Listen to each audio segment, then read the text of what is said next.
E olha só, gente, quando falamos em rede elétrica, é preciso ter muito cuidado e atenção, né, para evitar aí incêndios. Esse será o nosso assunto de agora. E a nossa convidada dessa tarde, né, é a engenheira elétrica, né, Luana Weber. Ela vai estar aqui com a gente, vai tirar nossas dúvidas e as dúvidas de vocês aí de casa também. E é muito importante a participação de vocês em casa. Então eu faço o convite para vocês aí de casa, né, começar a mandar mensagem para a gente no 459-925-4747. Lugar, boa tarde, Luana. Seja bem-vinda aqui ao nosso Ver Mais para falar para a gente de um assunto tão importante que está ligado ao nosso dia a dia, né? Tudo bem? Boa tarde, eu que agradeço novamente o convite, né? E é exatamente isso, né? Falar sobre as instalações elétricas e a segurança que quem está em casa precisa se atentar para não correr nenhum risco. É uma pauta aí bem bacana para a gente dar essas dicas para o pessoal de casa. E Luana, quais que seriam assim, os principais cuidados que é preciso ter na hora dessa elaboração do projeto elétrico residencial? O que as pessoas precisam ficar atentos? Legal, Mauro. Então, assim, dentro da elétrica, o ideal é se começar a pensar antes de construir, né? Se pensar em fase de projeto. E aí, um projeto elétrico, ele vai pensar não só na instalação que o cliente vai querer para sua futura residência, como também pensar nas possibilidades de ampliação dessas cargas. Então, se a gente pega um cenário de 10 anos atrás, eletricamente não é o mesmo cenário residencial que nós temos hoje. Então, hoje nós temos muito mais componentes elétricos, eletrônicos que precisam ficar, né, o tempo em todo ali 24 horas ligado na tomada, e isso, né, precisa ser dimensionado de uma forma que traga segurança e a gente consiga gerar essa economia na fatura de energia daí para esse cliente. Luna, e o que pode ser, agora é uma dúvida aqui, né? Como que a gente pode lidar quando, por exemplo, uma luz fica o tempo todo piscando em casa? É um problema, de repente, na rede elétrica, é um problema na lâmpada? O que seria isso? Sim, existem vários fatores, né? Depende do tipo de iluminação. Então, se a gente pega as lâmpadas mais antigas, né, que a gente fala que são as fluorescentes, isso muitas vezes ocorre por interferência elétrica. Então, às vezes você colocou algum outro equipamento ali dentro da sua residência, na área de cozinha ou na área de serviço, que está dando essa interferência elétrica. Então, esse é um dos pontos. Hoje em dia, nós sabemos que, até por questão de economia, a maioria da iluminação ela é em LED. E aí o LED, ele utiliza um drive, né? E justamente esse componente muitas vezes dá problema e precisa fazer a substituição. Por isso, muitas vezes, lâmpadas de LED, a gente percebe que tem essa sensação de que a lâmpada está piscando. E o terceiro ponto, último, que eu acho que é bem bacana comentar com relação a luzes piscando, que pode ser um alerta também. Então, se não é a iluminação de LED, ou se você está vendo que isso está tendo uma certa recorrência, né? Foi feita a substituição do componente e continuou dessa forma, pode ser que a sua instalação elétrica está dando esse sinal de alerta para você verificar se não está com algum fio corrompido, se não está com uma sobrecarga também, e aí ter esse cuidado, né? Essa atenção para manter o ambiente de uma forma segura. E assim, Luana, com relação à sobrecarga de rede, né? Como resolver isso? Porque então pode estar acontecendo isso também, né? Pode. A sobrecarga de rede é justamente o que a gente vê em épocas mais festivas. A gente passou o Carnaval recentemente, Natal, final do ano, e aí existem alguns componentes extras que não são usados no dia a dia de uma residência, que às vezes o consumidor quer instalar para uma festa ou algo nesse sentido. E aí o que o pessoal faz, Mauro? Compra os famosos T's, que são os Benjamins, né? Que é para fazer a conexão em uma única tomada de vários produtos, de vários eletrodomésticos. E aí pode-se correr esse risco, tá? Então, o primeiro ponto a se pensar quando eu falo em sobrecarga de um circuito não sobrecarregar uma tomada, porque provavelmente ela foi pensada, planejada lá pelo engenheiro para suportar uma carga, e aí você coloca várias cargas, pode acontecer a sobrecarga daquele circuito. E outra situação também é as pequenas ampliações. Sabe aquela história de que eu já moro aqui nessa casa há 20 anos, a gente começou, ela tinha 50 metros quadrados e hoje ela já está com 200 metros quadrados. E aí, será que foi pensado também nessa ampliação na forma elétrica? Né? Ou você foi pegando o fio que existia e foi puxando outros, né? E aí pode acontecer isso da sobrecarga, que tem uma série de riscos. Acho que é importante a gente alertar que a sobrecarga ela não é só visualmente para ficar bonito, para não ter aqueles fios espalhados. Ela evita também, né, tendo o dimensionamento correto, aquecimento, principalmente, que pode levar a incêndios, né, que podem provocar choques nas pessoas que ali circulam, nos animais também. Então, é bacana a gente ter esse olhar, né, para não sobrecarregar o sistema elétrico. Em caso de dúvida, procurar um profissional especializado aí para tirar essas dúvidas e fazer o dimensionamento correto. Às vezes, Luana, a gente ouve falar também em surtos de energia. O que já seria esses surtos de energia? Esse surto, quando a gente fala em parte elétrica, a eletricidade é algo que a gente não consegue enxergar visualmente, mas a gente consegue medir ela, né? E quando eu falo em medir essa parte elétrica, muitas vezes eu consigo medir em sinais de onda. E aí o surto de energia é quando, ao invés de eu estar com essa entrega linear, eu tenho algum pico, ou para mais ou para menos. Sendo mais simples do pessoal entender, a grande maioria dos surtos acontece quando eu tenho uma descarga atmosférica, que é os raios, né? Então, às vezes aconteceu uma descarga, a gente está passando por um período de muita chuva, né?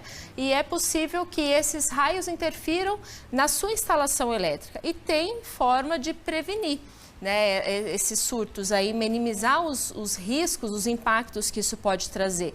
Hoje, a maioria das situações que a gente observa, chamados, né, quando acontece uma descarga atmosférica, é queima de equipamentos.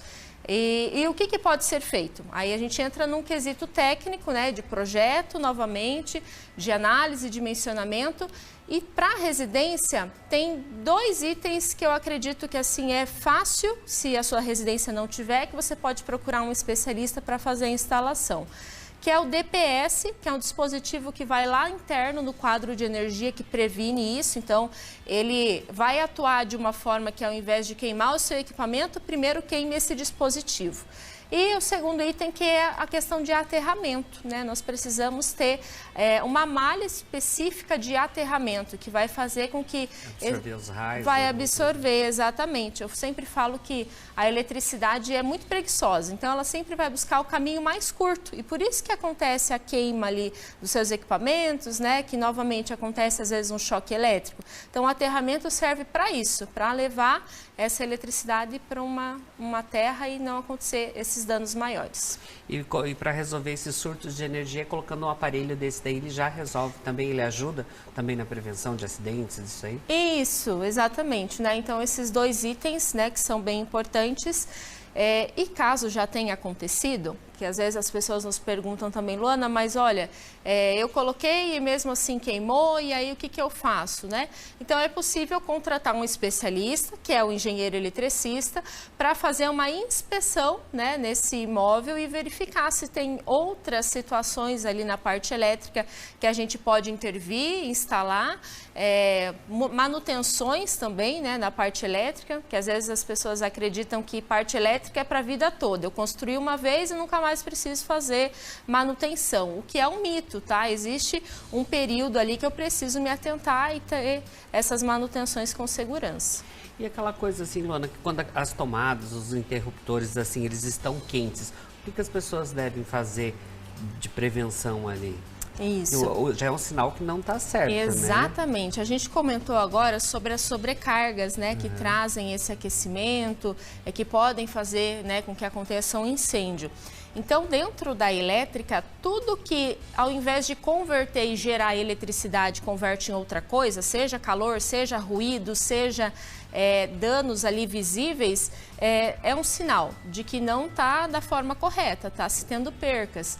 E o aquecimento, muitas vezes, ele acontece por isso, por não utilizar o equipamento correto na conexão do que foi projetado, simplificando assim, eu vou usar um equipamento que é 220 numa rede, né, que é 127. Então pode acontecer alguma interferência. Questão de sobrecarga também, que faz esse aquecimento, equipamentos que consomem muita potência, e aí o teu fio, o teu condutor é muito fino. E aí não foi dimensionado novamente de forma correta, vai ter o aquecimento. É um sinal de alerta sim, tá? Porque se continuar, não for resolvido, pode trazer um risco maior ali para aquela residência. E assim, Luana, quando que é preciso fazer um reparo ou quais que são os cuidados necessários que as pessoas devem ter no dia a dia com a eletricidade residencial? Numa residência, embora seja um projeto mais simples, né? Quando a gente pensa na parte elétrica de um prédio, de uma indústria, a residência é mais simples. Existe um anuário da Abracopel, que é a associação brasileira que traz alguns índices de problemas com a eletricidade, e aí pode ser que esse dado até assuste alguns de vocês, mas 60% dos problemas com elétrica é em residência. Justamente porque, principalmente os maridos aí de plantão, né? Final de semana, eu mesmo troco a lâmpada, eu mesmo faço um servicinho, essa reforma. Então, esse é um alerta que, para trabalhar com eletricidade hoje, deve ser um profissional qualificado e existe cursos, né, nessas áreas, precisa de certificações como o NR10 para trabalhar com a segurança. Então, primeiro ponto, contrate um especialista. Segundo ponto, Luana, mas olha, eu precisei, né, comprei um fogão novo, preciso só instalar esse fogão, ligar na tomada, algo nesse sentido, ou só trocar uma lâmpada, enfim. Sempre trabalhar com o circuito desenergizado, que nada mais é do que você ir lá no quadro de energia, desligar o disjuntor para daí poder fazer a manutenção, os reparos que você precisa naquele segmento ali. Existe um componente que os eletricistas utilizam muito nas manutenções, que é o multímetro. Então, além de desligar o circuito, a gente sempre testa se está tudo desligado, né? Para ter essa segurança. E assim, Luana, quando ocorre o início de curto circuito, né? O que não se deve fazer naquele momento? Porque a gente sabe que daquela hora bate um desespero e tal, a gente vê Sim. que às vezes só saindo da faísca você já fica desesperado, ou estoura, então você assusta mais ainda. Quando estoura é porque já está mais complicado Sim, ainda, né? Exatamente, assusta, né? Acho que a primeira dica é mantenha-se calmo. Por mais que a situação às vezes seja mais alarmante, a primeira dica, aconteceu um curto-circuito, né? Você viu que deu um estouro, deu um apagão, algo nesse sentido, busca o teu quadro de energia interno ou externo mesmo, que é o medidor da Copel, e faz o desligamento dele. Porque aí, se ainda continuar tendo fuga de energia por conta desse curto que aconteceu, os danos podem ser muito maiores. Então, você já eliminou de continuar tendo energia naquele ambiente. Segundo ponto, se porventura esse curto-circuito provocou um princípio de incêndio, não joguem água, né? Então, assim, eletricidade e água não combinam. Então, é algo que a gente deve evitar. Existem outras formas de você extinguir com o fogo que não seja utilizando água, né? Como abafar com formas, com alguns panos, enfim. Então, né, esses são alguns sentidos, assim, do curto-circuito. E eu acho que é bacana falar também da não reutilização de componentes. Então, poxa, Luana, deu um curto-circuito, a gente resolveu, mas eu acho que dá para continuar aproveitando a tomada, dá para continuar aproveitando o disjuntor, né? Então, assim, poxa, se aquele componente já fez parte desse acidente do curto-circuito, primeiro, vamos identificar qual foi a causa dessa fuga de energia, resolver e eliminar esse componente. Vamos substituí-lo, né? Utilizar outros componentes aí mais novos, enfim, com o dimensionamento correto. Luana, obrigado, gratidão. Nossa, deu uma aula aqui pra gente, né?